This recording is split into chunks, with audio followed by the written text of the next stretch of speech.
छत्तीसगढ़ में नक्सलियों के खात्मे के लिए अब तक का सबसे बड़ा ऑपरेशन चल रहा है।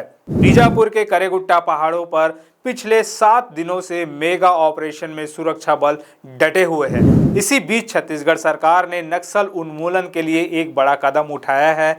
इंटेलिजेंस ब्यूरो यानी आईबी की एंट्री। आईबी प्रमुख तपन डेका रायपुर पहुंचे हैं और छत्तीसगढ़, मध्य प्रदेश, तेलंगाना की सरकारों के साथ एक अहम बैठक हुई है।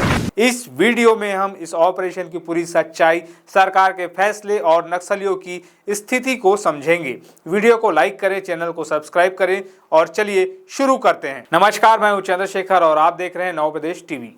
छत्तीसगढ़ में नक्सलवाद को जड़ से खत्म करने के लिए सरकार ने अपनी रणनीति को और सख्त किया है। रायपुर में एक उच्च स्तरीय बैठक हुई जिसमें मुख्यमंत्री विष्णुदेव साय ने नक्सल उन्मूलन की प्रगति की समीक्षा की। इस बैठक में बड़ा फैसला लिया गया कि अब इस अभियान में इंटेलिजेंस ब्यूरो यानी कि जिसे आप आईबी के नाम से जानते हैं को भी शामिल किया जाएगा। आईबी प्रमुख तपन डेका खुद रायपुर पहुंच रहे हैं और छत्तीसगढ़, मध्य प्रदेश और तेलंगाना की सरकारों के साथ एक विशेष बैठक हुई। इस बैठक में नक्सलियों के खिलाफ ठोस रणनीति बनाने पर चर्चा हुई।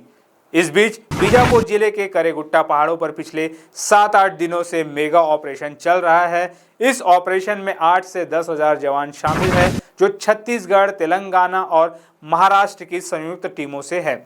जवान 45 डिग्री की तपती गर्मी में 24 घंटे जंगलों में डटे हुए हैं। उन्होंने पहाड़ों पर अस्थायी कैंप बनाए हैं और नक्सलियों की घेराबंदी की है। लेकिन अब तक सिर्फ 3 महिला नक्सलियों को मारा गया है। अंदेशा है कि बाकी नक्सली फरार हो चुके हैं, फिर भी जवान पहाड़ को अपने कब्जे में रखे हुए हैं।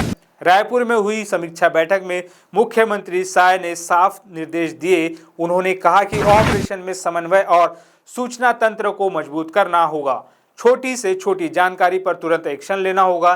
साथ ही जवानों की सुरक्षा का विशेष ध्यान रखते हुए सतर्कता बरतने को कहा।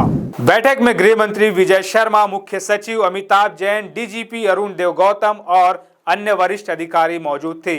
लेकिन इस ऑपरेशन की सच्चाई क्या है? करेगुट्टा में यह ऑपरेशन 22 अप्रैल से शुरू हुआ था, जिसे ऑपरेशन कगार कहा जा रहा है। इस अभियान को नक्सलियों के खिलाफ आखिरी लड़ाई माना जा रहा है। खबरों के मुताबिक नक्सलियों के बड़े नेता जैसे हिड़मा, देवा और विकास इस इलाके में मौजूद थे।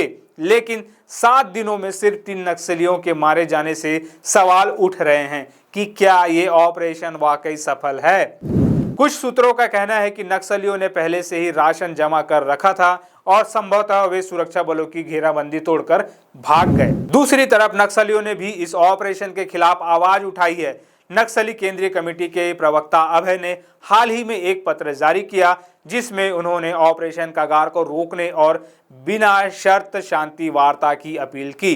अभय का दावा है कि इस ऑपरेशन में सैकड़ों माओवादियों और निर्दोष आदिवासियों की हत्या की गई। उन्होंने इसे संविधान का उल्लंघन बताया और युद्ध विराम की मांग की। नक्सलियों ने अब तक 3 पत्र जारी किए हैं, लेकिन सरकार का रुख सख्त है। इस ऑपरेशन में जवानों को कई चुनौतियों का सामना करना पड़ रहा है, जैसे 45 डिग्री की गर्मी में 40 से ज्यादा जवान डिहाइड्रेशन का शिकार हो चुके हैं, जिन्हें तेलंगाना के अस्पतालों में भर्ती कराया गया। जंगलों में पानी और ग्लूकोज की कमी भी एक बड़ी समस्या है, लेकिन जवानों का हौसला कम नहीं हुआ। हेलीकॉप्टर से राशन और जरूरी सामान पहुंचाया जा रहा है और ड्रोन से निगरानी की जा रही है। आईबी की एंट्री इस अभियान में एक नया मोड़ ला सकती है। आईबी का मुख्य काम खुफिया जानकारी जुटाना और समन्वय करना होगा।